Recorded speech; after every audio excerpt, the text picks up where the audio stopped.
The lighting's perfect. Go for it, Big Daddy. I got you covered.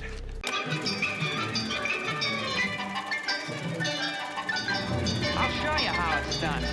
Shazam!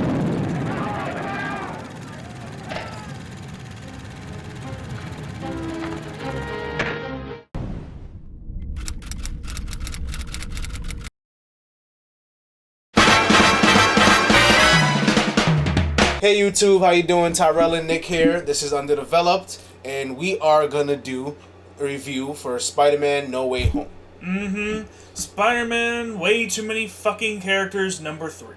Yep. And today on the podcast we have my friend Tristan from work on the show that I work on to join in. He's a huge Spider-Man fan, and he has a lot of good analysis, a lot of critiques that and he brings another perspective, which I'm gonna love for this review. So yeah, with that all being said, let's introduce this film, Nick. What's up? Let's get into this shit. Alright, introduce the film, all the good stuff, cast. There's so many fucking people in this cast. It is. I'll show pictures on the damn screen. There's too many of them. Okay, this is Spider-Man No Way Home, directed by John Watts. He also did the last two films. Two films that he hasn't seen, by the way. This is the first Spider-Man film he's seen since, like, the Sam Raimi ones. No, I'm lying. No, I saw the Garfield ones. Yeah, the Garfield ones. I'm sorry. Yeah, I'm not that out of... Yeah, he's not a huge MCU fan, y'all. Spider-Man, at this point, takes place right after the second one where, what's his face? Jake Gyllenhaal Jake dies. Gyllenhaal, who plays, in the second movie... Not right now. You'll always dig holes when we do this. I know, right? Alright, yeah, so, okay, where was I? Yeah, Mephisto, not Mephisto, Mysterio. Mysterio, yes, Mysterio. Yeah, Rey Mysterio yes. dies. Yes, so at the second, so the end of the second film, Mysterio dies, but he leaves a message basically accusing Peter of all the crimes that he's done and outs him to Spider-Man. And we pick up right where we left off. The whole world knows who he is. He can't get into MIT, and because he can't get into MIT, he decides to go to Dr. Strange to make the world forget who he is.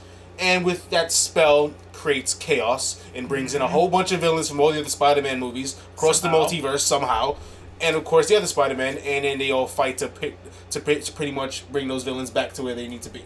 Yeah, that's as much of a summary as we really should get into. Yeah, and with that out the way, let's get into what we really came here to do. Yeah. Analysis. Discussion. Pros and cons. Discussion time. So Tristan, the floor is yours, buddy. What do you think about this movie? I'm leading off. Hell yeah, man. Yeah. Well, you can't just have you sit around doing nothing this whole time. As a fan of the Sam Raimi movies, as a fan of the character, I enjoyed it very much. There is a lot of great fan service in it.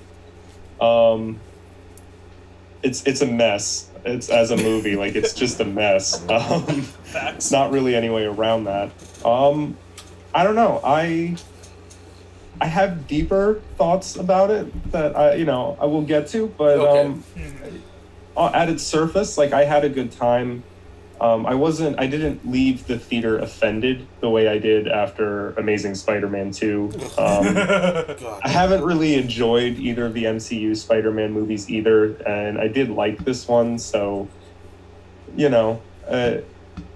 positive, but like it's not like the best thing ever. Right, I do feel like I was a little bit overhyped for it going into it. Yeah, I mean, the hype was real going. Hype was really. I mean, like the MCU, they do a good job in marketing and getting you hyped up and connecting all these films into one big universe of films. So it kind of you're not only excited for Spider-Man, but you're excited for like all the fanfare and you're excited for like all the other heroes and what this movie's gonna lead to down the line. So there's a lot of hype around this film. And I was really just excited to see Tobey Maguire return because I loved at least the first two Spider-Man movies, not the third one. Third one was just a cluttered mess, similar to this one. But this one definitely did a better job to me than the original Spider-Man 3 with balancing all these characters. Because it was a lot. I didn't say it was perfect. I did a better job of execution. I will give you that. It is better, more competent. But yeah, it's just so much things to like. It's so much to go through. You have Jamie Foxx. It's like cause they try to give all these characters like motivations. They try to give them kind of full story arcs within a short 2.5 hour movie. It's impossible. You have Alfred Molina return as Doc Ock. You have Willem Dafoe's shit. You have Electro shit. We literally have 5 villains. 5 villains. You know what I mean? For decades we've been saying that 3 was too much. Now it's like, nah, let's almost double that. Yeah, and it's like, to me, this movie should have been broken up into like 2 parts, kind of like Dune was, just because it's so much to. This is not something you can really resolve in like one movie. Like, you have to, like, unless the movie's only like 4 hours long, it's like Infinity War. You have to break it up, you know. Honestly, I think a big part of their biggest issue was the fact that they wanted both of the other Spider-Men and all their characters to. I think if they just stuck with one Spider-Man and their rogues gallery, it would have been a more coherent movie. But one thing I would say, though, is that I did like the Spider-Man the most in the movie. I felt they all had arcs, and they came in as supporting characters. It wasn't this fan service at the end where they all come and they swing together. They actually came in, they actually affected the story, they actually helped the main characters, the main Spider-Man in our universe, by basically relating to him, because all 3 Spider-Men have something in common.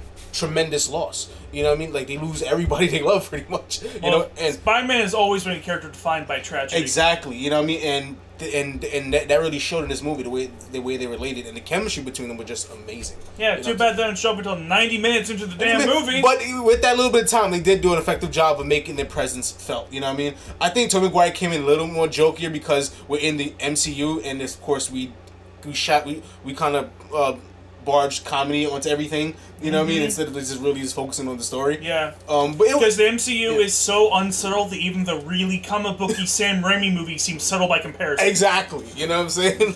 But enough of me. Let's go to you, Tristan, and of course you, Nick. Let me see what you guys think about my comments about this movie. I think actually, the one scene that stood out to me is, I don't even think it's that big of a spoiler because you see a lot of that scene in the trailers, but when they're in like Doctor Strange's basement and they have the little energy jail cells with each of like, here's a Raimi villain and here's a Andrew Garfield villain and here are all these villains you've seen before, but Doc Ock is not scary like he is in Spider-Man 2. He's not intimidating. He's just plucked out of that franchise and dropped into this one. My friend that I saw it with yesterday referred to it as Disney imperialism, which is I mean, yeah, like it felt like what a better image than this. It was a Spider-Man petting zoo where you could just here's Doc Ock in this little harmless jail cell from the second movie. Here's Willem Dafoe. Here are these things that you recognized visually that make you go, right, Spider-Man 2002, 2004, or the Amazing Spider-Man 1 or Amazing Spider-Man 2 for some reason. That gets you excited, but nothing from those movies that made that great is there. So I feel like I liked this movie as a fan, but a lot of what I liked about it was just that it referenced other things that I liked better. Yeah. I hardly agree. Like in Spider-Man 2, a big catchphrase, which was really cringy to me. What Doc Ock said was like, the power of the sun in the palm of my hand. He said it like 10 times in this movie, and it was so out of context. It's like, okay, the arc reactor. I'm like, it's like, dude, you're just saying it repetitively. I mean, we get it, okay? You said it in the Spider-Man 2 film. Okay, stop. Honestly, a lot in this movie feels like it's there because it was in the first movie that character was in. Yeah, it's like this movie just screams all nostalgia, no bite to me. Like your favorite movie, Tristan, Solo. Wow, throwing me on the spot there. Yeah, I ironically like Solo. It's a terrible movie, but I kind of love it. There's nothing wrong with entertaining. that. I mean, I've watched Batman and Robin a lot of times, and that's a terrible movie. So if you could get enjoying value of Solo, power to you, man. Word. Power to you. Okay, so what was your favorite scenes, like in general? Like, what was your favorite part of the movie? All of the Toby Andrew stuff. Anytime they were in the movie, that I thought that all of it was warranted. All of the fan servicey stuff, like Toby going on about his back, is a great moment. Oh, that was fucking they're comparing like, oh, I fought an alien, I want to fight an alien. Like all that was really funny and wholesome, and I love that Tobey Maguire's Peter is just the relentlessly optimistic, like, hey, you are amazing. Like I was just dying at every line. And I wish that was more of the movie. Yeah, and that's how Mary Jane like, kind of broke up with him in the third one. Well, not broke up, but like she was kind of like angry about him because he was just always optimistic when she was like losing her job and becoming a waiter. He's like, stop being all like he's so oblivious, you know what I mean? And that kind of pissed me off in the third one because I'm like, how can you be so oblivious to what's going on? But I love that it showed in this film, and it was like I think better executed in this film. And another thing that I thought was really funny was where he was like, well, Peter was like, our Peter was like, yeah, I'm in the Avengers in this world, and Tony was like, word, like you think that he's saying like the Avengers, like he knows who the Avengers are, but then he was like, is that a band? What is that? And then Andrew was like, oh, is that a band? I'm like, I think that was good comedic timing. That's when comedy was effective. I thought that was hilarious. And don't even let me get started about the web fluid when he fucking said, wait, why are you guys in the cartridges? Like, I just do this? And it was like, wait, you have web blood? Like, and then I'm mad I didn't. I'm very upset that they didn't go into that because that was so fucking. That's always something I always worried about. Like, nobody ever explained why he just shoots web out of his fucking wrists. You know? So I like how he becomes self-conscious about it. Yeah, too. it's like, and he's trying to, of course, make sexual puns because why not? You know what I mean? Like, Yeah. What do you think about that scene, Tristan? I thought that was just hilarious. Like that whole dynamic. Yeah, between... actually, that was one of my favorite callbacks to Spider-Man 2. Also, when they're like, "Do you ever have a web blockage?" He's like, "Yeah, one time." Yeah. Existential issues. Oh yeah, I remember you laughed your ass off in the fucking theater with that. I was like, that was so funny. Oh man, that was great. So overall, like, not to play favorites, but which Spider-Man you thought performed the best in this movie? That's a tough one to answer because I feel like it's still Tom Holland's movie. Like they don't show up till the last act. Yeah. Mm-hmm. And I feel like they both had excuse me, they both had things to do in it. Like I really loved I've said already that I'm not a fan of the second Andrew Garfield movie, but I really, really loved when he saves MJ, and I thought that was a great kind of redemption moment for him. And like I said before, I like how Toby is just relentlessly optimistic. I like that he, gives relationship advice to Andrew Garfield's Peter. I loved how they played off of each other too. That was the coolest thing. Yeah. Was they, MJ has that line where she's like, "It's three of you." Like it was really kind of.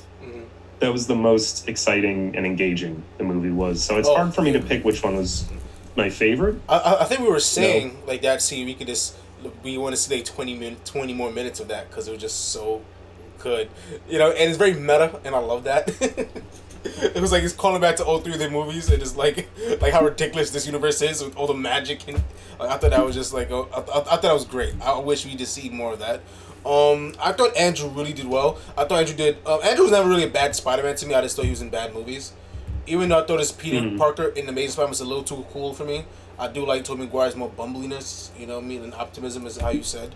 But I really felt like, because he did go through tremendous loss in Amazing Spider-Man 2 and Gwen died.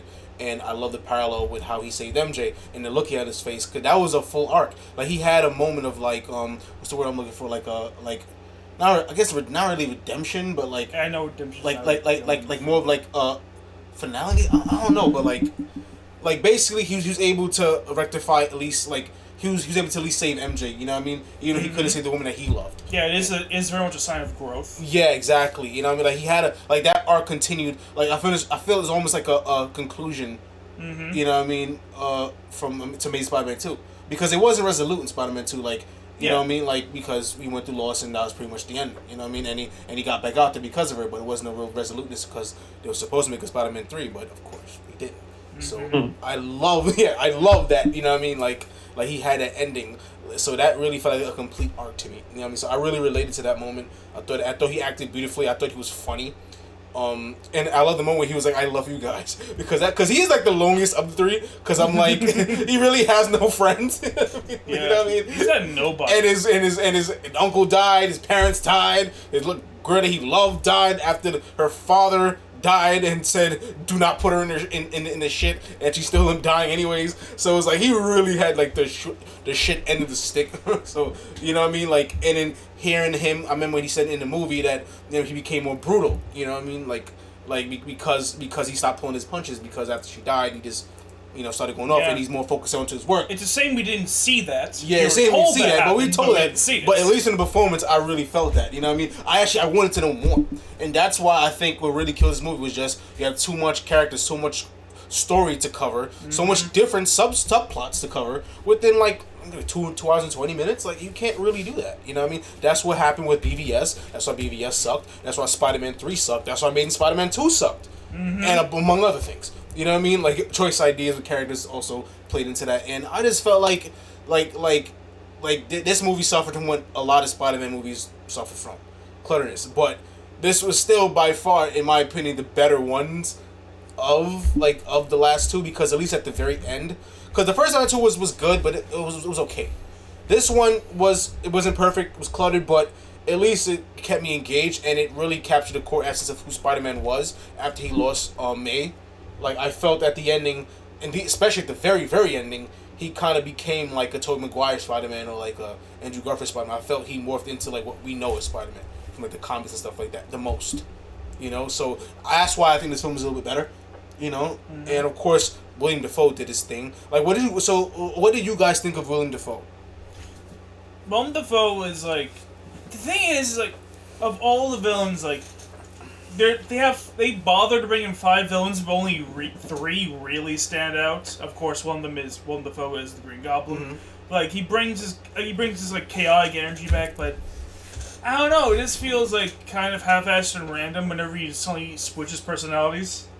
I do like when he switched that person when he switched the personality, because like it was in like the apartment, and I was questioning because it's something subtle that happened that showed, because I think Doc Ock, Otto, said something to him. I don't know if you remember that, Tristan. He said something when he's working in the lab. I think Doc Ock said something to him, and then about going back to normal or something like that, or it was something about Darkseid. I think about getting rid of that and going back to normal, and he gave him a look, and I'm like, oh, did he change? And we didn't know, but then they kind of went back to normal until the actual reveal when Spider-Man sensed it, which was a well done scene, because it built that suspense for me. Like, I'm like, wait, what's going on? Is it a villain? Is Electro about to turn? Because I got bad vibes from him, because I didn't think he wanted his power to go away. And then, or is it like Iron Man 3 where like a missile's about to hit the apartment? Like, I just didn't know. And I thought this scene was beautifully done. And then it was revealed that, and then he grabbed his hand and revealed like, oh, okay. So I love that scene. You know what I mean? Like, and also I love the outfit too. Like, it was more closer to like how how it's supposed to look. Yeah. Ultimate Spider-Man, he was like a monster, which I prefer. You know what I mean? But like, Ultimate Spider-Man, Ultimate's different. Yeah, that's very different. But yeah, that was more like, but yeah, that's a different universe entirely from the comics. I love that comic though. But let's go, and Tristan does too. Yeah, but yeah, that is true. This is not this movie, but still, So, I always hate when I lose my words. I think I went on enough though. Let me hear what you guys felt about like the villains and stuff like that. Like, how did you feel William Dafoe was in this movie, Tristan? Oh, I thought he was great. I mean, he is just the best Green Goblin. I mean, he is the only Green Goblin. It's just, he's one of those people that like is synonymous with the role. It was really cool to see him come back. I groaned out loud at the "I'm something of a scientist myself" line. My fan affection will not be won so cheaply, but I really did enjoy his performance. I don't like that they just cure him at the end. I feel like that kind of takes a lot out of it, especially because they're able to do it in 15 minutes in like a high school chemistry classroom. That's kind of like, you mean to tell me that this looming force over the first 3, the Raimi trilogy, was something that could have been solved if if our Peter just sat in a classroom, a high school chemistry classroom for 15 minutes. Yeah. That's like a little bit upsetting. Yeah, but, I just don't buy over the great. years. I've been looking into his this condition, and like 10, 20 minutes I could come up with a serum. Like, no, I agree with you on that. That was too far fetched. I half agree with you, mostly because like it's just dramatically unsatisfying. Yeah, but same point, you have to keep in mind the colossal difference between the MCU's sci-fi future technology and the Raimi movies' 2001 technology. True.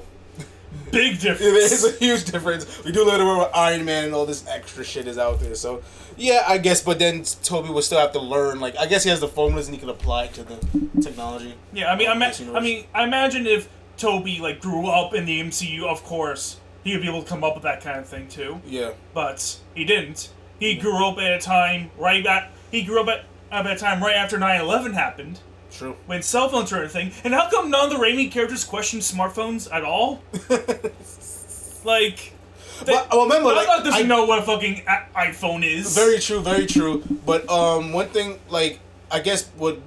And then one thing Sandman probably misses his BlackBerry. Yeah, right? But, like, one thing I didn't understand, too, is, like, how did you pull, like, the future versions of these characters, but then you pluck the old versions of the villains? Because they died? But does that imply that the Spider-Men were also taken right before their death too? Yeah, because didn't they say Tristan in the movie, like, they all were taken before their death? So does that mean that Andrew and Spider-Man was about to die before they came in? Yeah, I don't know. I try not to think too hard about that. I think... I don't know, because they both seem like I guess no one really was aware that they were dying, but, yeah, I don't know. Maybe. Yeah, let's just put it on the table. Fuck it. We love Spider-Man. Oh man, it's so much. And what they do love about this movie is so much more to unbag than like the first two. Like we could talk about so many things. Yeah. First off, let's go back to Goblin for a quick second. How did you feel about that outfit? Like the skull. Specifically, like the face mask in the first film, like what made him want to create a suit with the green scary face? Like from a logical perspective, I just like I always thought that was weird. I mean, like where does the suit come from? And it's like what is that for? You know, what I mean, I get it, it's the Goblin's outfit, but I mean, like in terms of logic of the story, why was that needed? I mean, don't look at me when you're asking that. The last time I saw that movie was in 2002, when it was new. That was the last time I saw that movie. Dude, I've seen Spider-Man 1 and 2, especially 2, because growing up, I'd have cable in my room, so I used to have a bunch of DVDs. I watched Spider-Man 2 about maybe 30 times, like 40, 50 times maybe. Like, I love that movie so much because that movie understood what Spider-Man was. Like, you just hit him with loss after loss after loss after loss after loss. You know what I mean? You really pound him to the ground. You know what I'm saying?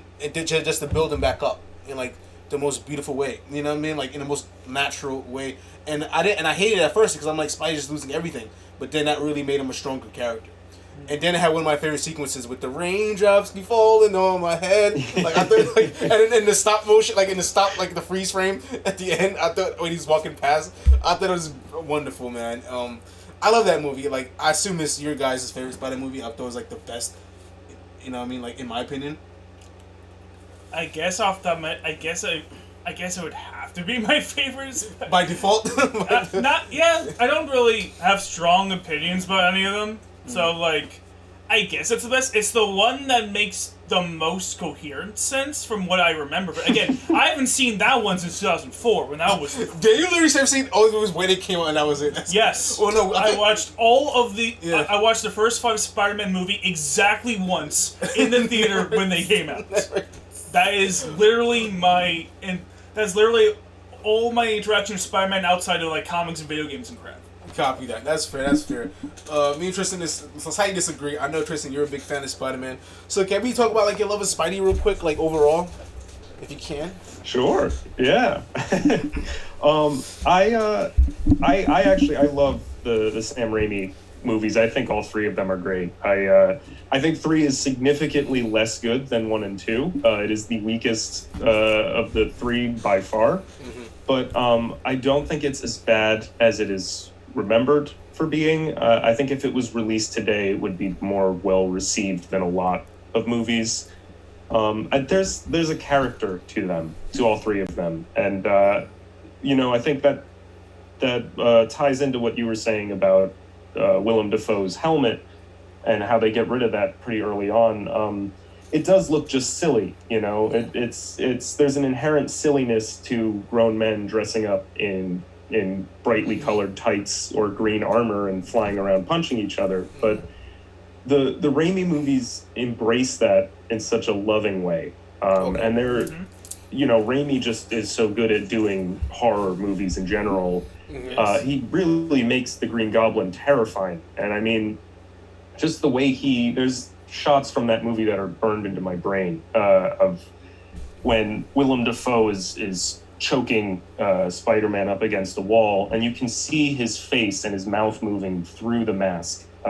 It's very, very creepy imagery like that, which I don't think that this movie No Way Home had any intention of trying to recreate. It was just about the recognition of that's the mask that he wore 18 years ago, 21 years ago, whenever it came out. 19. 19. Yeah, 19, wow. Yeah, dude. But I think that 1 and 2, Sam Raimi's Spider-Man 1 and 2, they capture who Peter Parker is as a character, in that, like you were saying, Ty, he suffers like unimaginable loss sometimes. And he's the type of person, though, that will go out of his way to help someone as long as it's in his ability to, even when it's not in his ability to.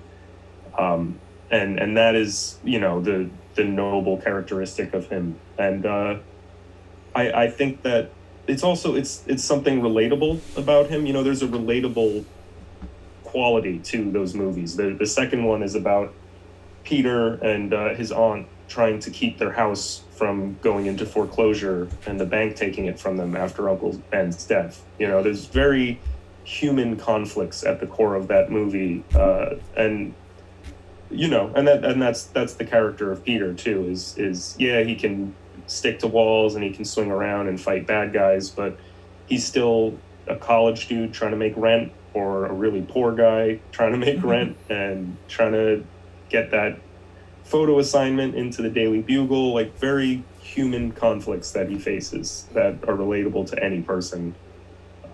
I think that those movies come the closest to fully realizing that. Tristan, that was like masterfully put. Too much? No, it was masterfully it put. Was, it was amazing. It was perfect. Like, do you know, like, said better myself. Word, like, do you know, like growing up, like watching movies, and it's like, why do I relate to this so much? Why is this so good? Why is this capture my emotion, and you just really don't know what it is, but you know a good movie from a bad movie?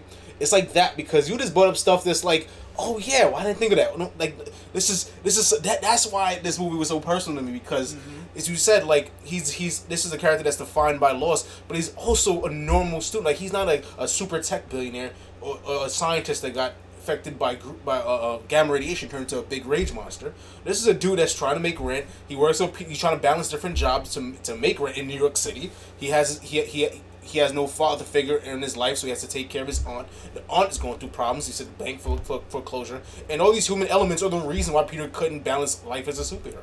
You know what I mean? Like, so like that's why Spider-Man 2 is so good, and this is kind of why I like this movie a little bit more since like those two films, simply because I felt this movie like kind of got, at least towards like the very end, it got it. After May died, I felt that's when something clicked to Peter, and I started feeling what I felt for like Toby or even like Andrew in the first movie. You know what I mean? It's like I started to feel related. I started to feel like, okay, it's not just like this kid with the high pitched voice. You know what I mean? Like with his friends and fighting with the Avengers. Like this is Spider-Man here.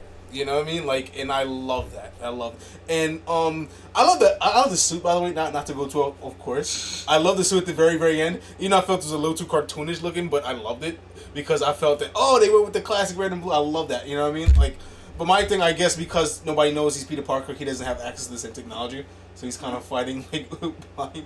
You know what I mean? What did you feel about the ending, Tristan, of the movie? Like with everybody forgetting. That was my favorite part. I think was not in a sarcastic way, but in an actual. I thought the whole Peter saying to the whole Peter MJ scene, I'll find you, I'll come find you. And then showing that he does find her, he knows where to find her, but he sees that both her life and Ned's life, you know, they're excited for their futures. You know, MJ is excited for her future for the first time that he can see. And, you know, they both got into this school they want to go to. And he realizes that, you know, even though he loves these people, these are his best friends, that their lives are simpler without knowing his secret, and does the selfless thing and doesn't say these things to her. It's heartbreaking, it's tragic, but it's also you get why he's doing it. Much like the end of the first Spider-Man in 2002 when I love Toby does not tell MJ who he is. It got me excited in the sense that it does feel like a soft reboot, a clean slate, and he feels closer to the comic version of Peter Parker or any like known version of Peter Parker than he has felt since he first showed up in Civil War. Yeah, I think. Me too. I agree. That's what I was saying before. Like this is like the most Spider-Man I felt, and I'm like, I want to see this Spider-Man in another movie. Like, let's do that. You know what I mean? Like, my thing isn't just from like just critiquing, just like nitpicky. I mean, why did he have to like make the world forget he's Peter Parker? Why can't the world just forget Spider-Man and he just live his life as Peter Parker without like, you know what I mean? Like, couldn't he manipulate the spell that way so you can have a normal life? I mean, Spider-Man is a superhero, but I mean, you live in a world of heroes. It's not like the Tobey Maguire movies and Andrew Garfield where it's like Spider-Man's like the only hero they have. Like, the world I think would be just fine. It was like he was that pivotal in Endgame. You know what I'm saying? Like Tony and Thor and Captain America, like they were like pivotal. You know what I'm saying? So it's like I guess like I think they was going for a little too. Even though I like that idea, I felt it was going for a little too much melodrama there. You know what I mean? And this is my personal opinion. Like, but like when I saw the MJ scene like in the bar, that's where it hit me. I'm like, okay, you know what? I like where this is going. Like, you know, it's tremendous loss. It felt real to me. You know what I mean? And it felt sad. I felt really sad because he's truly alone. You know what I mean? Like, he's truly has no one. Yeah. No one, nobody, not even Happy knew who he was at the grave. You know what I mean? It's just, and my thing is like, so it's like, it's very bittersweet. You know what I mean? And I love that kind of bittersweet ending because I think we live in a world, especially in these kind of movies, where everything has to be like a happy ending. You know what I mean? Like, something has to be resolute, and it really doesn't. You know what I mean? Like, you know, he made a foolish mistake, and then he learned his lesson, and he came out better for it. You know, that's why it kind of worked in the end. Oh, and peeling back, what did you think about Jamie Foxx's performance as Electro? let's get into that a little bit. I mean, I should preface this by saying I know that prior to the movie coming out, he was saying, I saw like an article or an interview with him where there was a quote where he was like, I told him I'd come back to be Electro again, but on one condition, they didn't make me blue. And people were like cheering for that. Like, that was the problem with his portrayal of Electro, right, the Amazing Spider-Man 2. If he was yellow and everything else was the same about it, it would have been good. Which is not the case. Yeah. To put it mildly, I thought he was better in this, in that I don't know, like they kind of breeze over how stupid his motivations are as a character. Like, you forgot my birthday, Spider-Man, so now I'm gonna kill everyone in the city.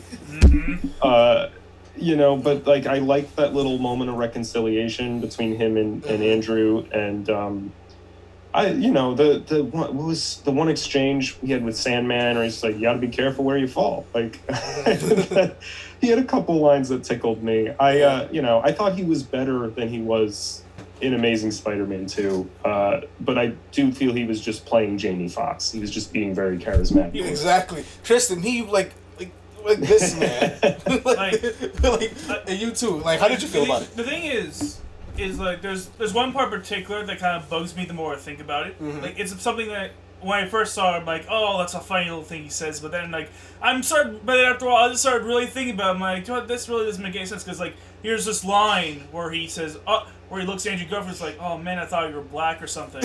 No, but here's the thing: if he honestly felt that way, like. Isn't the whole point that people are being brought in because they know that Peter Parker is Spider-Man? If he does know that Peter Parker is true. Spider-Man, why is he surprised that he isn't black? He did. That's true. What do you? Yo, that's a good point. Like, I didn't even think about that. Like, this is. But with these movies and like TV, there's always like. They don't think things through. Yeah, they don't I feel think like it's a true. lot of things about this movie just were not thought out through. Yeah. And that throughout most movie, I just like couldn't get into it because I just kept thinking about things. I'm like, wait, this doesn't make any sense. Like the more I would think, the less sense it would make it. The more my mind would just not allow me to just not think and just enjoy the movie for what it was. I'm like, it was tearing me from the inside out for every little thing anybody said that didn't make any sense. It's like any question I had became 20 questions. I was a mess. I was an emotional mess, psychological mess of a human by the end of this movie. Wait, did he? Wait, if you remember, in the Amazing Spider-Man 2, did he know that he was Spider-Man in that movie, Peter? I'm not even sure. I haven't seen it in a long time. I couldn't tell you. Me neither, man. That was when I actually wanted to forget. Because I hated the Goblin in that movie, like the way that story just played out. It was highly avoidable, ridiculous, you know. But we're not gonna get to the Amazing Spider-Man 2 here. No, we're not gonna do that. We're not gonna play that chord. How did you feel? No. I was gonna say I think something that stands out to me is at the time of us recording this, it's Sunday, 3 days after it came out. As more and more dialogue is popping up about it online and discussion online, it's all about Toby and Andrew and the references and, the big emotional moments of this movie that belong to this franchise, like Aunt May being killed, for instance, to me, that did not resonate at all. I recognized that both of them were acting very well. The score was sweeping. It was telling me that it was sad. It was a sad story beat. It made sense, but I have no real connection to this Aunt May. She's had virtually no time in these movies. She hasn't really contributed anything. The first time she contributes to Peter's growth as Spider-Man, as a character, is when she says the power and responsibility line, which also makes me wonder, does Uncle Ben exist in this universe? They never clarified that. Yep.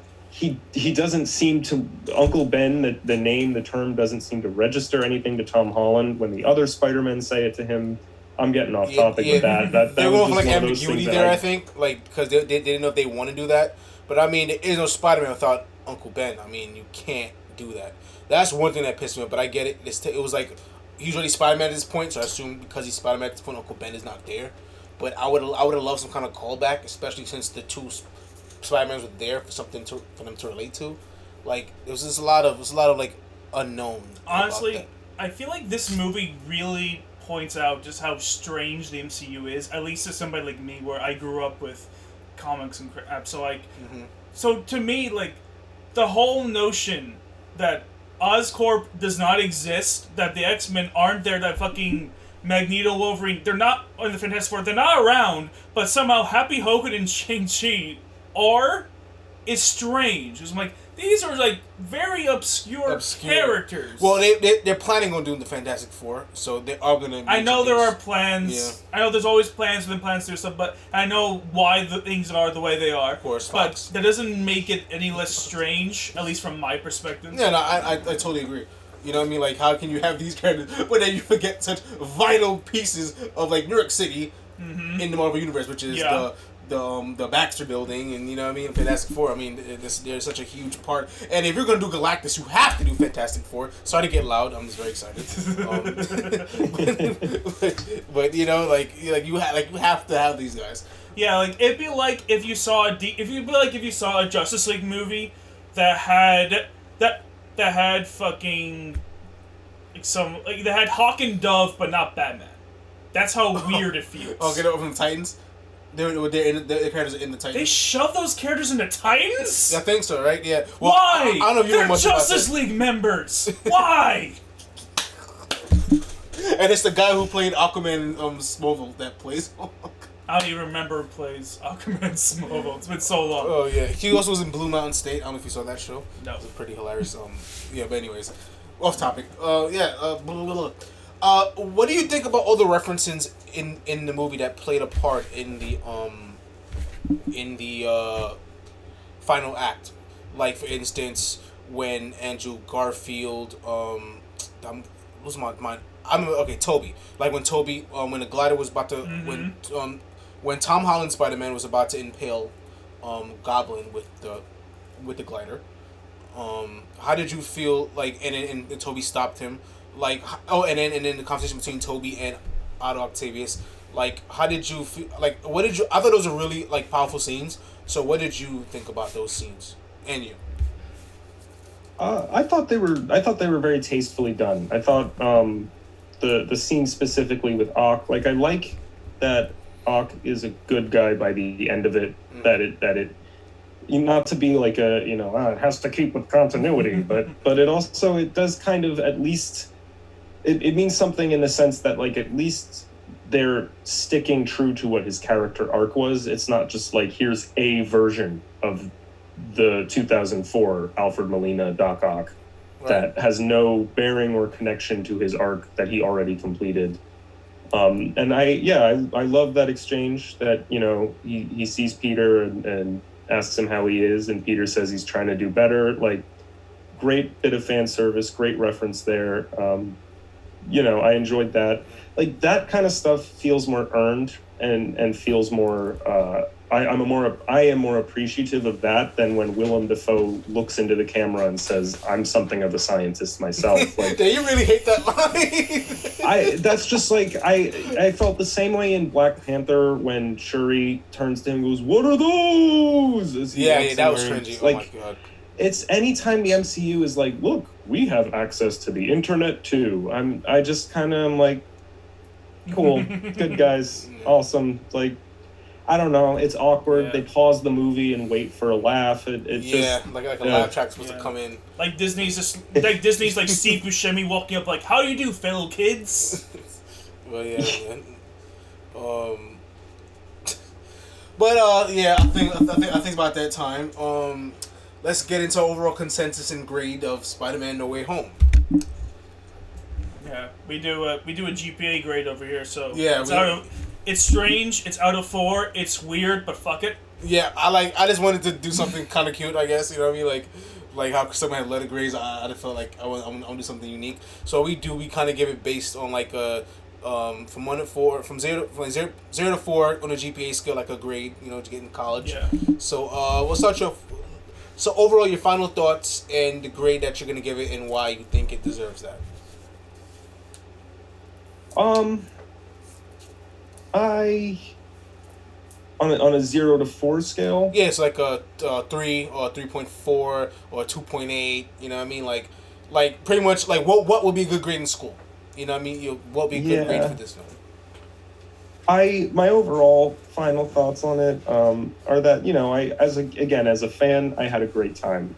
I was, most of the references I was there for. And it was cool to see these actors again in these parts. And not just Toby and Andrew, all of the villains as well. It's mostly coherent, and I thought that all of the set pieces were really well filmed too, and the most entertaining they've been in the MCU so far, the MCU Spider-Man movies.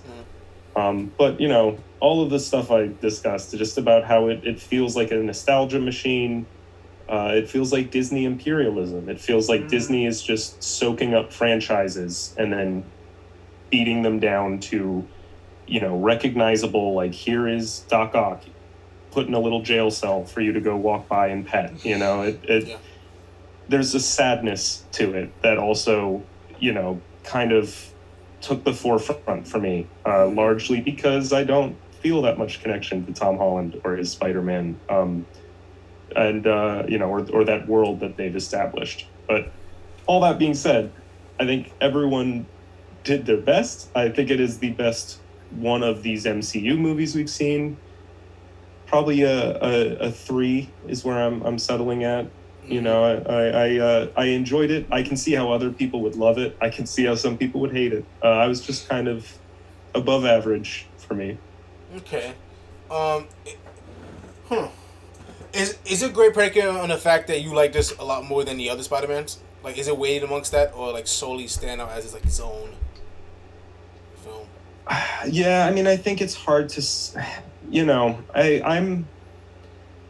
I also feel like a lot of the development that I like in this, like the last 15 minutes of this, do just feel too little, too late, because you do have to compare them to 2.5 movies of just doing nothing with Zendaya, doing nothing with Ned and MJ, and we're 3 movies in, and I didn't really feel any connection to any of them until the last 15 minutes. So that all of that makes me think lower of it, but trying to look at it objectively, just as a Spider-Man movie, as a fan of the content of the character, I enjoyed myself with it 95% of the time. There were the occasional like just cringe lines or references, but it's not unwatchable in the sense that the Amazing Spider-Man 2 is, or offensive, or I feel like they do service to Peter, so to the character of Peter Parker. So I think I'm more partial to it, but yeah, I think I'd stay at a 3 if I'm looking at it just as its own movie. If I'm comparing it to other Spider-Man movies, it kind of falls lower, maybe 2.5. Okay.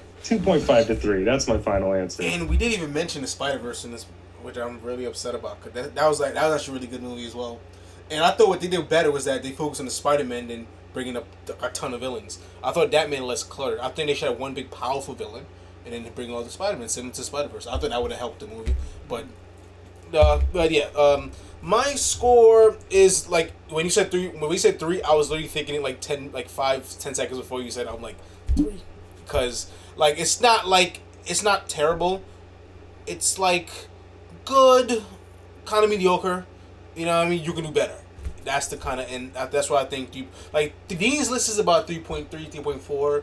It's not there. You know what I mean? But it's not far off. And simply because I felt they made a lot of good decisions, and I like the ending. I like the fact that Peter did go through Lost, even though I didn't think it was executed that well. I do agree with you, Tristan. You brought up a lot of good points about connecting to all these characters, because I feel they go for a lot of comedy instead of real emotional depth, like what Spider-Man 2 did. You know what I'm saying? And that's what really... And a lot of the universe... When Harry said... That's another friend that we work with, by the way. When he said a lot of these films are soulless, that's what he was talking about, And it really showed the more I'm actually thinking about it, And it's like the first Spider-Man that really showed that much depth. Because the thing is... Because you don't show that kind of emotional depth, by the time you get to scene where Peter is, like, the end beaten down and crying and stuff like that, it's like... I'm supposed to feel something for this scene, but I don't. I don't feel nothing because they didn't... Because as a movie, you're supposed to, and I say this a lot, you're supposed to, what makes a movie good is how invested you are into it. Emotionally, you can get emotionally invested through your characters. So you're living vicariously through your main character. You know what I mean? And if you could get lost in a movie and really think it's reality because you're living as this main character, their mistakes is your mistakes. You know what I mean? That is how you know it's like a really good movie that you vibe with. And I felt like they didn't really capture it's like the last arc. And it's weird that the other 2 Spider-Mans I feel outshine Tom in his own movie. Mm-hmm. Even Andrew fucking Garfield. You know what I mean? Like, I swear to God, I thought he was amazing, because he came with a lot of emotional baggage, and I really felt that, And Toby, love him, he's amazing. Not to say Tom is bad, he's a good actor. But it's kind of weird how he came from like playing like a lot of these serious roles in the past like year to like going back to being that squeaky voice kid. I bet that must have been like a challenge for him.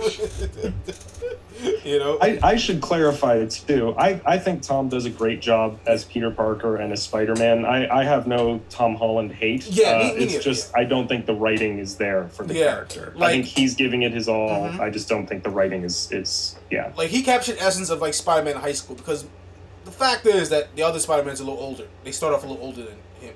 Like, he's like 15. Yeah. So he's supposed to be this naive, kind of bratty kind of kid. So, and I think Tom Holland really plays into that well, So, and he has a lot of these, like, new millennial kind of, like, quirks, you know what I mean? So I think they did a good job of incorporating that into the movie as well. I just felt it could have been. I felt we just need that emotional depth that made like I love the scene in Spider-Man 2 where Peter decided to let Mary Jane go again on the web. I don't know if you know that scene. That scene makes me so bittersweet. Like, you remember that scene where he was like, where he basically like made a swing, like come down from the web, like like I felt it was just so like the Spider-Man thing to do, and he did that in this movie at the end with MJ where he decided to let them go,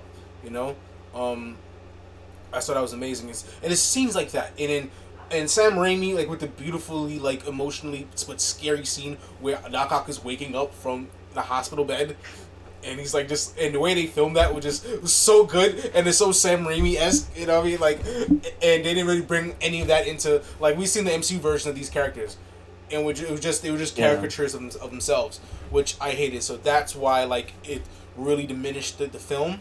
But the film also did a lot of things which I thought was good. It just could have been better. It's mediocre. So that's why I give it a 3. Your turn. When he said he gave it a 3, you had the reaction of, "Oh, we're on the same wavelength." That's exactly what I was thinking. I had the exact opposite. Like, okay. Man, you are being way too generous. Ooh, let's hear it. Let's hear it. I'm giving this like 2.3, 2.4. Whoa, okay. Why do you feel that way? Well, I understand why you two give the scores you do, and it solely comes from perspective. Because, like, while I have seen all these movies I was growing up, I didn't really have the same emotional connection to them as you guys did. Like they're movies I watched, I still remember watching them, which that itself is probably a good sign of their quality, realistically speaking, because it's been almost 20 fucking years. Yeah. But with that being said, it's like, since I don't have that connection for the movie to draw its nostalgia from, though pretty much everything in this movie just falls flat, like, it's just exposed for the soulless thing it is to me.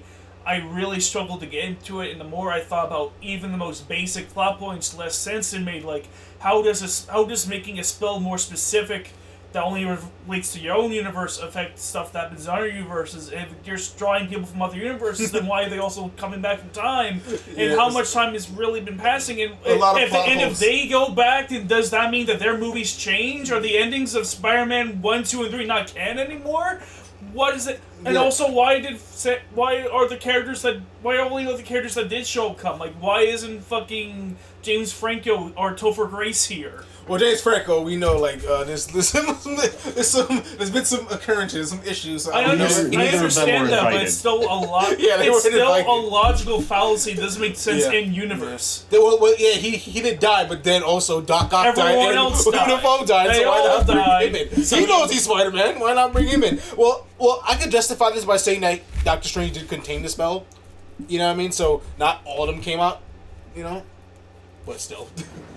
Even then, Doctor Strange seems very uncharacteristically okay with making massive changes to the universe for no real good reason. Right? Like, the Sorcerer Supreme, all our responsibility all of a sudden is, I'm going to tell the fabric of reality just so Peter can get to MIT and his friends. And even more out of character, Wong, who's very much aware that Steven's going to do it anyway, doesn't really stop him or even try. Yeah, that was weird too.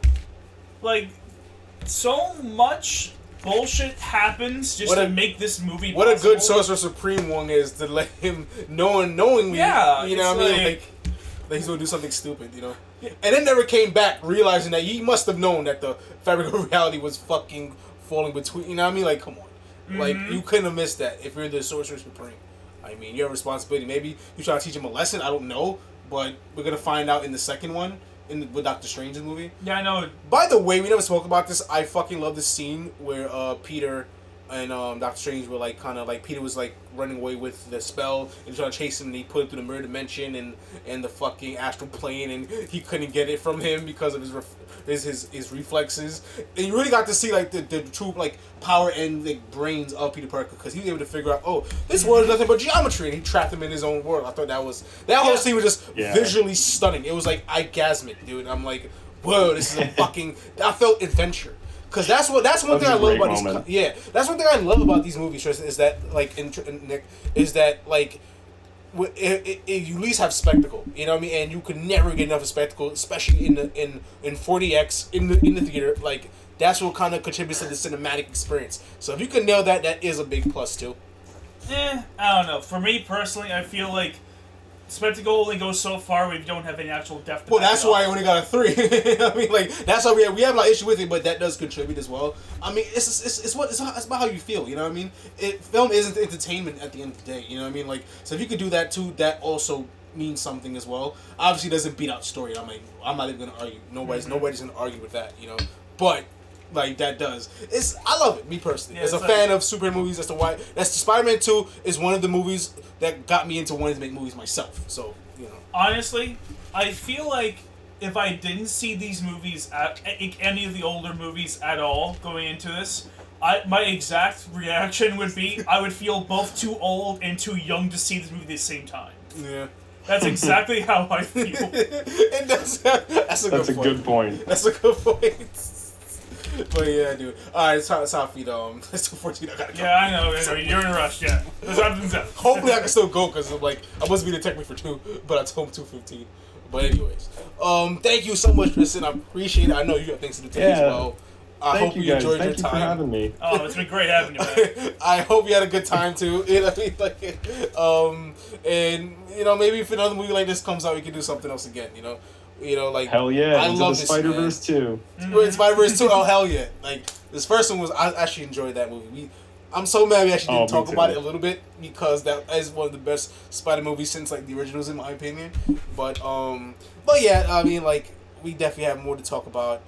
Tristan, thank you again. This was great. You brought a lot of insight. I was expecting more. When you told me initially you was trying to rant, I was getting ready for the rant, but I felt you just came very eloquent and poised, which I try to be on this show, but I can't. I'm just a neurotic mess on this channel. You know. So you know, I think you have the chop for this review again, bro. Like, this was amazing. Yeah, if you got anything to plug, now is the time to plug it. Where if anything to plug it, I'm time to plug it. Man, you know, I really don't actually. Perillo Film on Instagram. That's follow my boy. Instagram account. We gonna put in, I'm putting it right now. I'll be putting it over here as I edit like 2 hours from now. Yeah, but yeah, man, thank you so much for coming, man. This was good. Looking forward for the next one, and see you Monday for work. Hopefully, yeah, cause we know that. We're not gonna get into that right now.